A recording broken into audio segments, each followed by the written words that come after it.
Amigos, que Dios les bendiga. Bienvenidos a una nueva edición del Evangelio Diario. Estamos al lunes 5 de agosto, en esta 18ª semana del tiempo ordinario. Y para hoy recordamos y celebramos en la liturgia de la Iglesia la dedicación de la Basílica de Santa María la Mayor. Monumentos de piedad mariana en Roma son esas estupendas iglesias construidas en gran parte sobre el mismo lugar en donde antes había algún templo pagano. Baste citar pocos nombres entre el centenar de títulos dedicados a la Virgen para comprender el místico homenaje a la Madre de Dios. Santa María Antigua sobre el Atrium Minerve en el Foro Romano.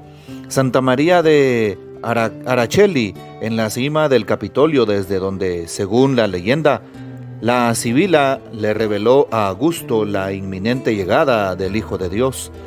Echeara Primogenitidei, Santa María de los Mártires del Panteón, Santa María de los Ángeles en las termas de Diocleciano, Santa María sobre Minerva, construida sobre las ruinas del templo de Minerva calcídica, y la más grande de todas, como lo dice su nombre, Santa María la Mayor, la cuarta de las basílicas patriarcales de Roma, llamada al principio Liberiana, porque era identificada con un antiguo templo pagano en la cima del monte Esquilino, que el Papa Liberio del 352 al 366 adaptó para basílica cristiana.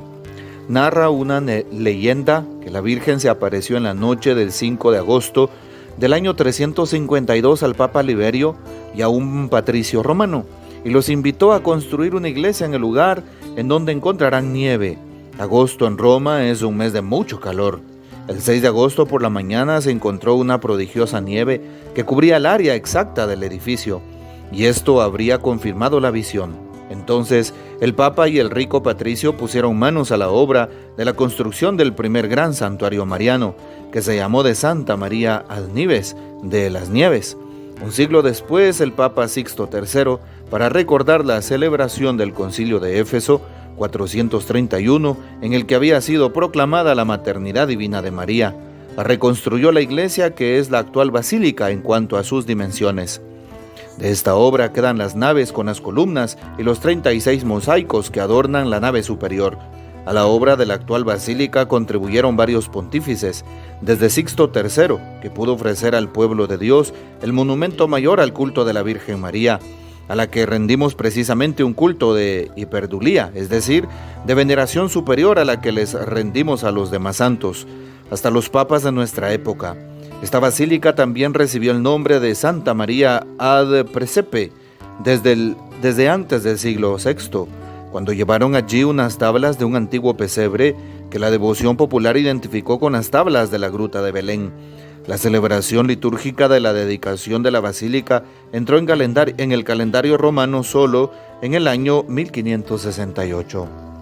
Así pues, hoy le pedimos a Nuestra Señora, la Virgen María, que siga intercediendo por nosotros, ya que estos santos lugares como la Basílica de Santa María la Mayor nos recuerdan la intercesión de Nuestra Madre del Cielo y la devoción que el pueblo popularmente le tiene a Nuestra Hermosa Señora. Para hoy tomamos el texto bíblico del Evangelio según San Mateo, capítulo 14, versículos 13 al 21. En aquel tiempo, al enterarse Jesús de la muerte de Juan el Bautista, subió a una barca y se dirigió a un lugar apartado y solitario. Al saberlo, la gente lo siguió por tierra desde los pueblos. Cuando Jesús desembarcó, vio aquella muchedumbre, se compadeció de ella y curó a los enfermos. Como ya se hacía tarde, se acercaron sus discípulos a decirle: «Estamos en despoblado y empieza a oscurecer. Despide a la gente para que vayan a los caseríos y compren algo de comer». Pero Jesús les replicó: «No hace falta que vayan, denles ustedes de comer». Ellos le contestaron: «No tenemos aquí más que 5 panes y 2 pescados». Él les dijo: «Tráiganmelos». Luego mandó que la gente se sentara sobre el pasto. Tomó los 5 panes y los 2 pescados, y mirando al cielo pronunció una bendición, partió los panes y se los dio a los discípulos, para que los distribuyeran a la gente. Todos comieron hasta saciarse, y con los pedazos que habían sobrado se llenaron 12 canastos. Los que comieron eran unos 5,000 hombres, sin contar las mujeres y los niños. Palabra del Señor, gloria a ti, Señor Jesús. Qué interesante encontrarnos hoy con esta escena de la multiplicación de los panes. Jesús, que es un hombre de mucha fe. Y bueno, hoy nos dice el texto bíblico que Jesús sube a una barca y se dirige a un lugar apartado y solitario. Cuando la palabra nos dice esto de Jesús, no es precisamente para irse a descansar, a reposar o distraerse, no. Cuando habla de un lugar apartado y solitario es porque Jesús va a hacer oración, y una oración continua, y una oración silenciosa, y una oración de mucho tiempo, pues ha pasado noches en oración. Lo mismo sucede cuando Jesús sube al monte. La subida significa siempre un lugar de oración, de encuentro con el Padre. A nosotros se nos invita a tener ese encuentro apartado y solitario. Te pregunto, hermano, ¿tienes tu encuentro apartado y solitario con Dios? ¿Tienes tu lugar específico? Sí, tu hora dentro del día apartada para Dios. ¿O solo te dedicas a la oración de cajón que todo cristiano debería de hacer? Al despertar, al acostarse, entre las comidas. Pero recuerda, eso no basta. Es necesario un tiempo de oración para estar con Dios, un tiempo para crecer en la fe, un tiempo para escucharlo a Él, en el silencio, en el recogimiento. Por eso Jesús empieza a curar a los enfermos. Su ministerio es muy fructífero. Anuncia la palabra, el reino de Dios, se multiplican sus prodigios, porque Jesús era un hombre experto en oración, de encuentro con Dios. A nosotros se nos invita también a ser maestros de oración. Y finalmente, hoy Jesús multiplica los panes. Le pide a los discípulos que despidan a la gente. Y claro, aquellos hombres le dicen que la gente está necesitada de algo de comer. Eran muchísimas personas. Y el texto, según San Juan, nos dice que eran por lo menos 5,000 hombres, sin contar mujeres y niños. Y hoy, pues, también le presentan a Jesús a un joven, a un hombre, ¿verdad?, que tiene 5 panes y 2 pescados. Jesús hace que la gente se siente, ¿ya? Y luego da gracias a Dios y bendice, de tal manera que se distribuye entre la gente el pan, ¿sí? Y se sobra todavía 12 canastos. También la versión de San Mateo nos dice que comieron 5,000 hombres, igual que San Juan. Es decir, algo insólito que pudo haber pasado, increíble para ese momento, pero para todo el que cree nada es imposible.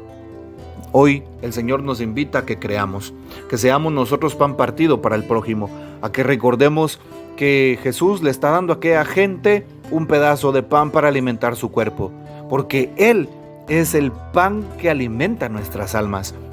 Por eso recurramos constantemente a la Santa Eucaristía. La Eucaristía es el centro de nuestras vidas. Como decía Carlo Acutis, es precisamente la autopista al cielo. Hoy le pedimos al Señor que Él esté con nosotros. Ayer celebrábamos en la liturgia de la iglesia, ¿verdad? Claro, la liturgia dominical, pero recordábamos al cura de Ars y ojalá hayas saludado a tu sacerdote. Si no, salúdalo hoy. Ayer fue el día de los párrocos y de todos los sacerdotes en torno a San Juan María Vianney, el santo cura de Ars, patrono de todos los sacerdotes. No puede existir Eucaristía sin sacerdocio, ni sacerdocio sin Eucaristía, hoy que estamos hablando del pan vivo bajado del cielo. Así es, y por eso hoy, así como Jesús escucha el clamor de su pueblo y le da de comer, Jesús sigue escuchando el clamor de todos los que nos dirigimos a Él y nos invita para que nosotros les demos de comer. Démosle de comer a los demás. Pero ¿qué es lo que necesita nuestro pueblo? Hoy no solo se alimenta del pan físico, no. Al alimentarnos nosotros de Jesús sacramentado, démosle de comer a los demás. El don de la verdad en medio de un mundo tan lleno de mentiras. El don de la paz en medio de un mundo tan violento. El don de la castidad y pureza en un mundo tan corrompido por la lujuria. Sí, el don de la presencia de Dios y de la gracia en medio de un mundo lleno de pecado. El don de ser luz en una sociedad llena de oscuridad. Pidámosle al Señor que nos ayude a alimentar a los demás con esas virtudes que vienen del Evangelio y que nosotros seamos los primeros en vivirlas. en nuestra propia vida, en nuestra propia casa, en nuestra propia familia, para luego ser sembradores del Evangelio en la sociedad. Que el Señor nos bendiga, que María Santísima nos guarde y que gocemos de la fiel custodia de San José. Y la bendición de Dios Todopoderoso, Padre, Hijo y Espíritu Santo, descienda sobre ustedes y permanezca para siempre. Amén. Comparte este audio y hasta mañana.